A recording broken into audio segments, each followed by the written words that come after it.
Last Sunday, you'll remember, I asked you to pray for our junior high students and for Tad Hildebrand, our youth leader. And I want you to know that your prayers worked. And Terrie has something to share with you. Okay. I have some really fun things to tell you about that retreat. Doug and I have been privileged for the last 8 years to host the junior high retreat at our cabin up at Hyatt Lake. And the kids have always had a great time. It's always been fun. It's always been full of life. And I'm here to tell you that our youth program is alive and well and very active. And a lot of things took place there this weekend, and it was beautiful to witness.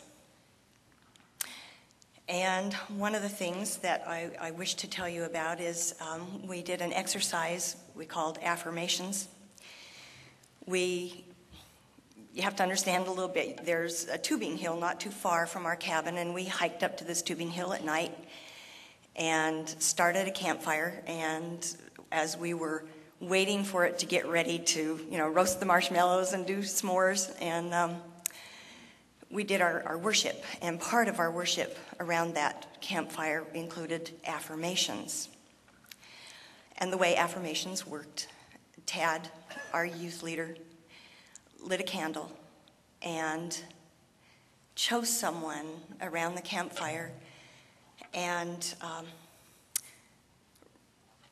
said some really wonderful things about good characteristics and the nice, good, affirmative things about this person, and nobody knows who it is until that person gets the candle. And then that person, in turn, does the same thing to someone else. And it was beautiful to witness all of the strong, caring, loving things that these children, these junior high kids, had to say about each other. And some of these kids didn't meet each other until that weekend and became friends. And at one point, it's going to get me again. At one point, one of these children went down a list of really wonderful, positive things that I really would admire in a person. And I kind of looked around because, the adults were standing, the kids were sitting around the campfire, and I'm looking around trying to figure out, who is this person? Who's she talking about? And this child turned around and handed it to me. So I'm here today to talk about a moment for mission that is not far away and exotic, but it's right here within your church. And I would ask you to, number one, check out the pictures of this last weekend. And number two, find a way you can get involved with these kids.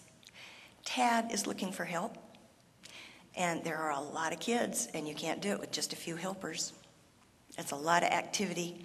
He needs someone. If the Lord has placed this on your heart, I would encourage you to contact Tad and become a part of these kids' lives, because it's a two-way street, and it's not just what you think you can give to them. It may be what you get back. Thank you, Terrie.